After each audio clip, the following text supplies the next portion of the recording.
Extra, extra, read all about it. Want it. Young man, single and free. Well, guess what?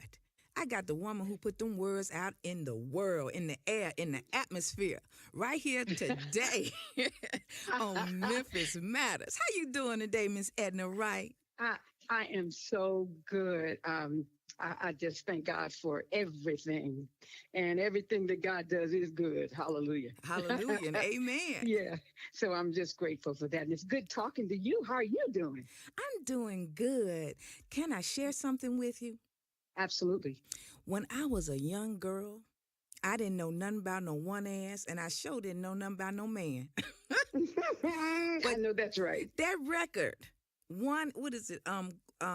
One ads. One ads. Mm-hmm. That was my first record that I actually Really? owned myself, Uh-huh. and Wow. I played it over and over and over and Hmm. over, and I was not grown.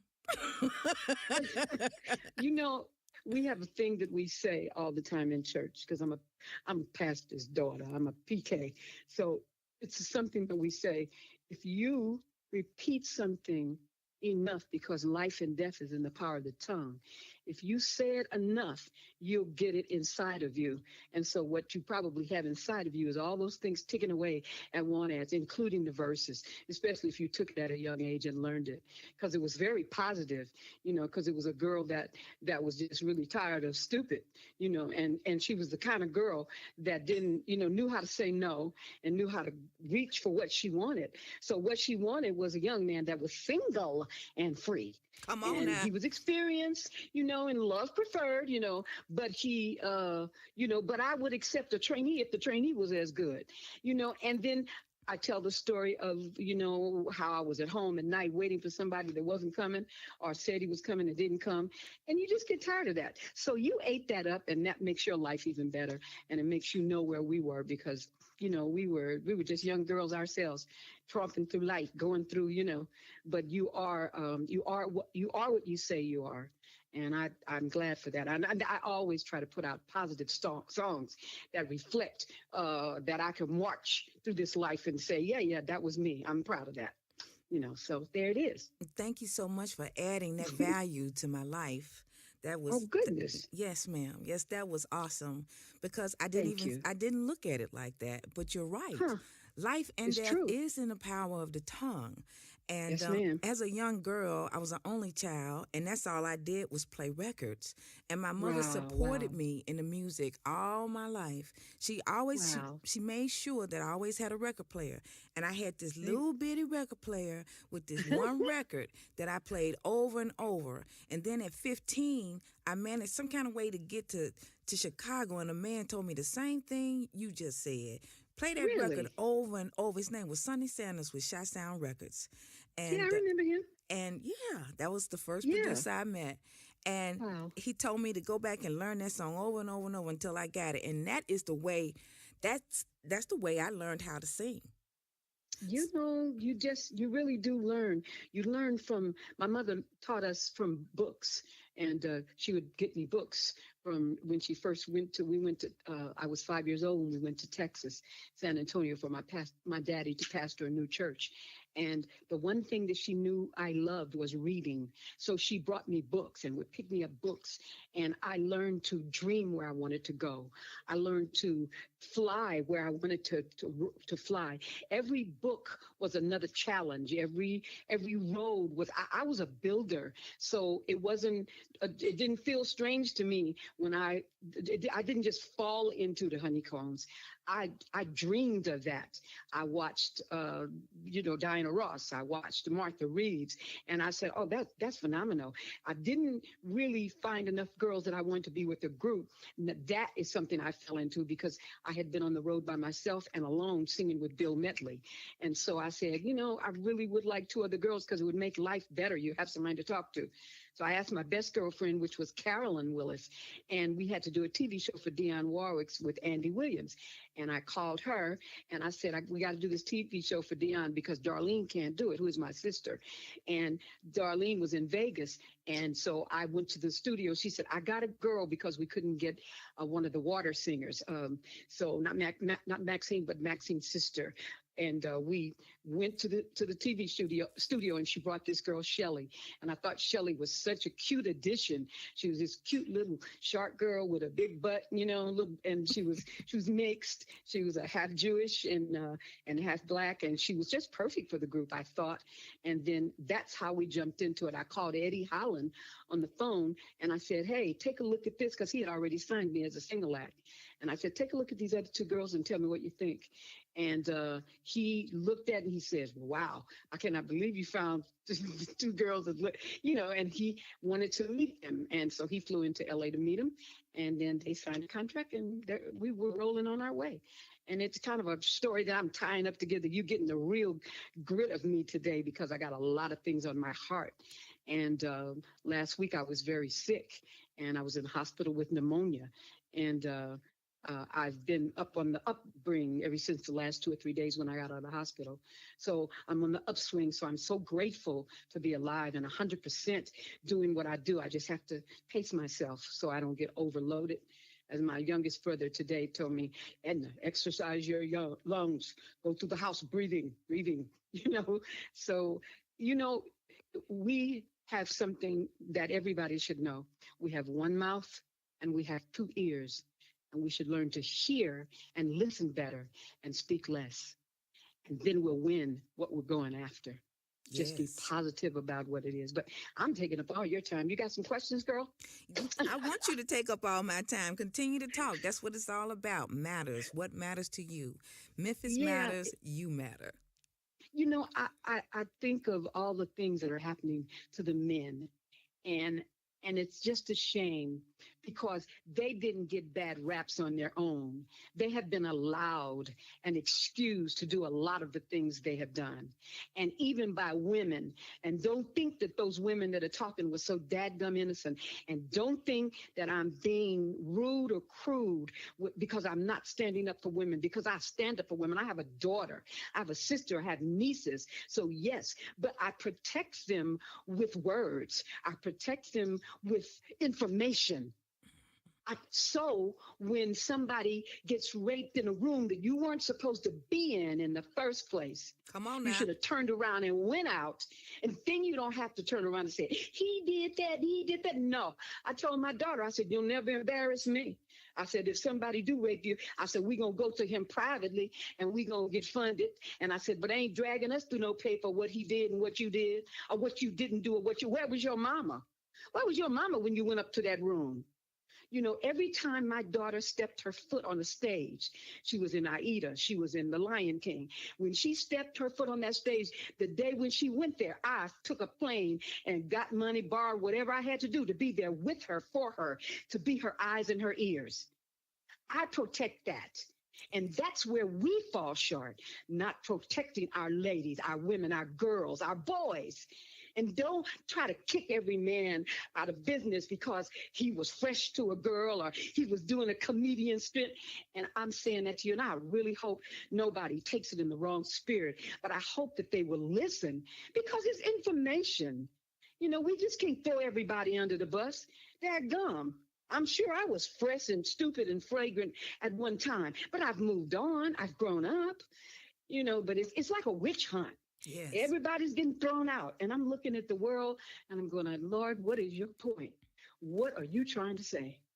And I think what it is we need to supply our young ladies with more. No, we were so busy putting them in tight clothes and afraid to not tell them you look like a slut or what are you going to school in that for? We're so busy trying to live through our daughters and live through being young ourselves. We don't even know what it is to be 68 or 69.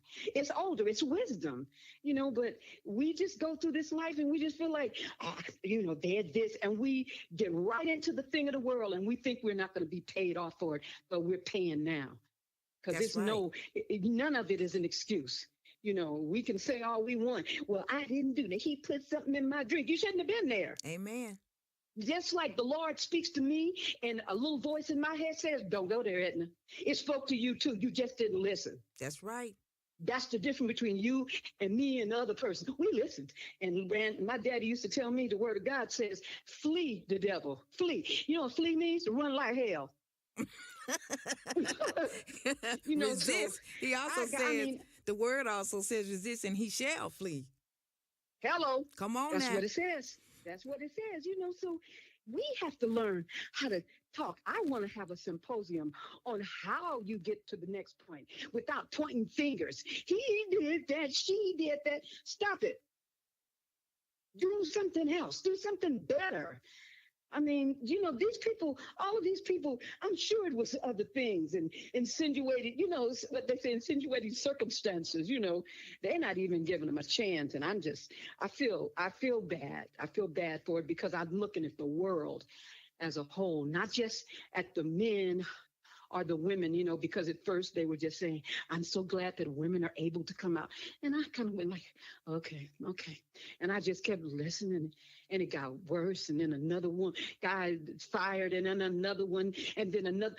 Then next thing they're going to be knocking on your door at your brother or son or somebody. Don't think that you're going to escape it.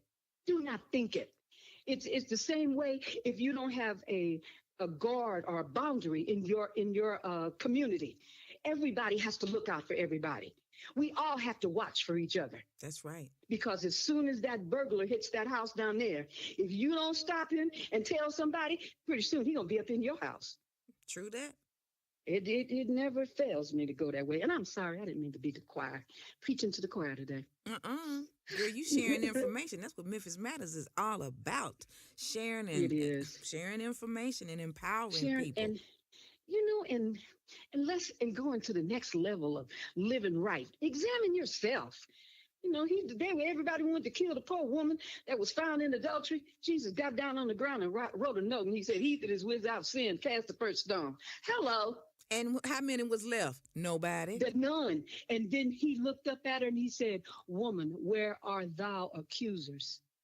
Gone. And he said, "Neither do I condemn thee." He said, "Go and sin no more." Oh, it ain't that kind of party no more. But I'm telling you, as I sit here and talk to you on this radio, as sure as if we don't learn how to have more compassion for people, the same crap is going to happen to us. It's going to fall right in our backyard with our kids. Exactly. And then we're going to be sitting up, well, he really didn't, he ought to have a trial. So his accusers, whoever fires people and can't bring their accusers to their face, Mm. that's just ludicrous to me. You know, bring me my accusers. Let them tell me to my face. That's what we got a court for. Exactly.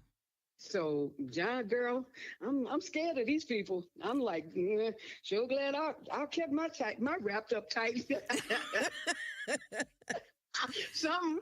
Listen, my daddy did a lot of praying, so it must have paid off because I sure enough, you know, I'm just like thanking you, Lord, you know. But girl, it's so good to and refreshing to talk to you guys on the air, you know, and to proclaim such a beautiful season that we're in, you know, and just to learn you. That's how you do it. Now, you're from Tennessee, right? Actually, I'm from Chicago. Oh, girl, love Chicago. Yeah, I grew up right Yeah. there off of 71st Street. Really? About 3 or 4. I don't know. Go ahead. Well, you know how Lakeshore Drive comes when it comes back on the south side and it turns into Jeffrey? Yep, I do. You go down about 4 blocks, and there I was. Uh-huh. Wow. I grew. Wow. Were you born there? Yes, ma'am. I was born there, and I grew up over there off of between 73rd and 70th because we kind of moved around.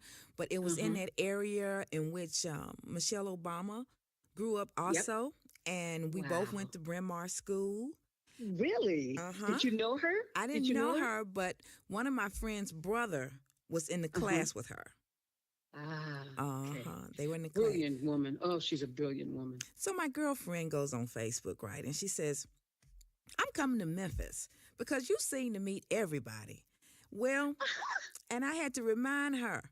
I said, remember when Michael Jackson jumped off that stage in my arms, I was in Chicago. That's when all that took place. Yes. What?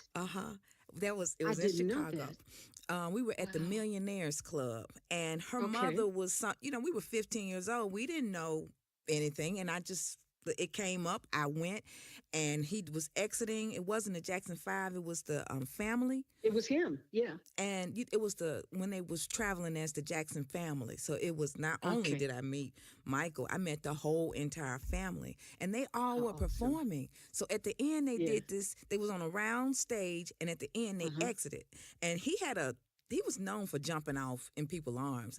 Well, that night he jumped in mine. I went, oh, and so my girlfriend, she saw it, and she both of us were standing there surprised, and she reached out and grabbed him, and he started Uh-huh. running. And while he was running, the rest of the boys, the guys was jumping off the stage, and she slipped up and fell. And I had to bring that back to her memory that I was right there in Chicago when that happened to me, and it was Oh awesome. my God. And we grew up in the same area, right off of right there, 73rd and Merrill, 70th and Clyde, all of that little 72nd place off of Jeffrey, and Uh-huh. we all grew up in that area. It's the same area in which she grew up in. So I was telling her, my darling, the spirit that that which was planted in me was also Right. planted in you, but you're too All close to right. see it. And see what I did.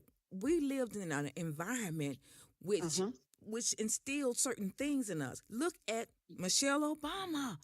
Right. So Look come at on, that. my girl. I said the Yeah. difference is I'm in Memphis, and I won't forget my beginnings. You're 30 Right. minutes away from Chicago, and you can't seem to remember yours. That's all. God. We have the You know, same it's thing. it's it's it's choices and lifestyles. And my dad used to say, never, if you can help it, don't associate. It's not that I don't want you to associate with the rich, the poor, the famous, and all that. He said, Edna, he said, but iron sharpens iron. Yes. Always find somebody that knows more than you do, or smarter than you in school, and you'll learn from them. You'll learn things, how they do, why they get better grades, why they walk roads along. People used to. This one girl that I went to school with, she was 2 years older than me, and she and my brother used to date. Her name was Avis Marie Ford, and she was gorgeous. Her mother looked like an Indian, and Avis was about, at even then in high school, she was about 5'8". She was taller and thinner, and she walked like an Indian woman. And she was gorgeous, gorgeous girl, but just very matter of fact.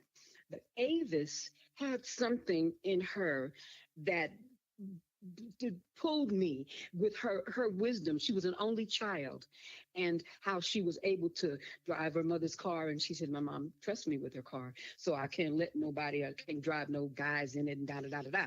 And I learned a lot. I learned that you learn from people that maybe are a little older, if you have the wisdom to hang with it, and then the when to pull back and all of it. It's really a matter of choices. It's like you said, you were there, and you're in Tennessee, Memphis, and she's just a few miles from Chicago. She doesn't even remember. And that's what they used to call me. They used to call me my sister and brother's memory, because I could remember everything. Mm-hmm. When my Mm-hmm. sister did books or articles or something, she'll call me, or she'll tell Rolling Stone magazine, call my sister. My sister would know the date. She'll know who I sang with in the whole bit. And they'll call me and get information, and they'll write me up at the same time, because I love information. I love information. And then I happened to get married to a man that is smart and loves information. And he used to tell me, Edna, information is king. When you have information, you don't speak stupid stuff. You speak only those things that you really know, and try to, the things you don't know, you just go like, well, I haven't read that yet. I didn't know that. I haven't heard that, so I can speak on that. Just that clear. People respect you more when you say that. But you're right. He fell in your arms. She was right there, and she doesn't even remember who she met or who she touched. But the difference was he touched your life. And from that point on, you made steps to motivate, to move in the area where they were, so that you would always be touched with lights. Oh, yes. That's the difference, you And I know. told her everybody has an aura. Oh Everybody yeah. has one. Yep, So they I do. want to I want to say congratulations to you for the Thank you. HAL Awards, and that's Yeah, Hal Heroes and Awards. HAL Awards. Okay, the Right. Yeah. Heroes and Legends. Tell me, Yeah. how did that feel when you got that award? Okay. So how did it It feel was when you first got that award? You're asking me. I said, "Oh, it was okay." Oh, it was okay. Okay. Well, let me ask you a better question then. Let me ask a better Okay. question. How did you feel the very first time you heard that record on the radio? Oh man. Okay, the first one I heard was "While You're Out Looking for Sugar." That came out in '68, Okay. and that I think through Carolyn and I were driving down La Brea. We were going to a session. It was in the morning, and the disc jockey came on. He said, "The newest, hottest record from a group right here in California." He said, "They're named the Honeycomb," and he put it on, and the record came on, and the music says, "Zzz," my voice said, "How long can I go on?" And I was like, Ooh, you "What?" still got it, girl. You still got Yeah, it. yeah. And I immediately pulled over to the side, and we got out of the car and started hugging and screaming and that was the most exciting thing for me, for the Honeycombs. Awesome. Wanet's was the tip of the iceberg. It was the icing. It was the culmination of a 2-year journey, because I had been there since '68 or '67. And we were recording While You're Out Looking for Sugar. Then Girls It Ain't Easy was second, and Ooh, I they were all remember top. that. Ooh, I remember that. Yeah, Thank you yeah, for saying yeah, that. yeah. It It ain't ain't easy. easy, girl. Right, right. So it came out, and then so we had two, and we were already working a lot in Chicago and in New York. We were really hot in those regions. So, and we would begin to get to know the groups, and then the girls, because especially Carolyn, we did a lot of background sessions. That's how I got known. And so she flew back home to work, and she said, because we didn't care for the Chitlin Circuit that much, and we were thinking of doing more, better things. So she said, "I'm just going to go back and work for a while." I said, "Okay, no problem." So as I recorded, I would tell them, and we'd hold up about 3 or 4 records, and they'd fly them back in town, and they would put the background on. I eventually got a place there because Holland said, "I can't." The guys come up with songs. They come up with songs, and they say, "I got one for the Honeycomb. You're out of town." He said, "I can't get you the kit that you want if you don't stay in town." So we had 2 real minor hits. So "When Will It End" and something else. And they just went on the pop charts like at 77 with an anchor and fell off. So I moved there, and the results of it was going into the studio every day, being available for producers to put something on me every day. And I happened to be almost leaving town one Uh-huh. night, and I went to the studio, and Edward said, "Edna," he was taking me to the airport. He said, "Can you stop with me by the studio? I want to check on some new producers we got." And I thought, okay. So I walked in with him, and he said, "Come on in. We're just staying for a minute." And, I had plenty of time going to the airport, clothes all packed in the back and everything. And I Wow. went in the studio, and I was hearing this song, and it was like, "He no longer ring my chimes. He don't turn me on." And then he said, "I'm going to put it in the one ass." And it was Sherry Payne. And I said, "Oh my gosh, she's got a smash. She's got a smash hit." And so I was more excited than anybody. I was like, "Wow, you got a smash." And she walked out and looked at me, and she said, "That ain't no smash. I don't want to do that. You can do it if you want it." And I said, What? "Are you kidding me?" Because it was like a Diddy thing. It was like a kid thing. Well, but it really wasn't, because it was an adult. It was a woman singing about the kind of man she wanted. But they thought it was like, I guess cliche or whatever, right? We are And so talking I about said, Sherry Payne of the Supremes. no, the you that left the Glass House and went to sing with the Supremes. Yeah, Sherry. She Mm-hmm. gave it to me, and it was really funny. The producer and the writer of it was my husband, but it wasn't at that time. I just met him. I just kind of knew him, and so he said, "You really like this?" And so Edward said, "Edna, that's not." He wanted to put us in the Supreme category, these elaborate songs and yada yada yada. And I went like, I said, "Give me a hit. That is a smash." Nobody believed it but me. I was running around like, and Eddie and I had made a bet. The next record, because the last 2 records didn't get on the chart really good, that the next bet would be Edna could pick the record. So I said, "I'm picking that one. That's the one I want to do." So Greg took it home with General. They revamped it, changed the verse, and added, when they got in the studio, extra, read all about it. "Wanted, a young man single and free." It was magic. And I'm running around like, and they're going like, oh yeah, well, it may be, but, and then Greg and General Johnson got on. They started promoting. It's great. They put that record out, and they said it was the most least promoted record of any record they ever had. It was the fastest selling record that they'd ever had at the company. And by the way, the only number one at the company. And we had plenty of hits, but that was the only number one. My records, One Ads and Stick Up. Yep. Girl, I didn't do too bad. you did very well, because all of them, I remember that. Stick Up, Highway Robbery. Yeah, I remember right. that. And then One Monkey Don't Stop No Show was just a real icing on the cake. So we were really, really, really having fun. I can honestly say that the awards that I got then were probably more satisfying, because it was always with Carolyn, and Carolyn was my and she was like my boo, what did they say, your BFF and all that kind of stuff. Yeah, best friend we forever. were ride and die girl, and we known each other, and we went through the tough times and whatever. But we were really blessed because we could sing. We were blessed because we had phenomenal harmony. So whoever the third girl was, she just fell in. She fell in line with us. And Carolyn usually handled the clothes and the harmonies.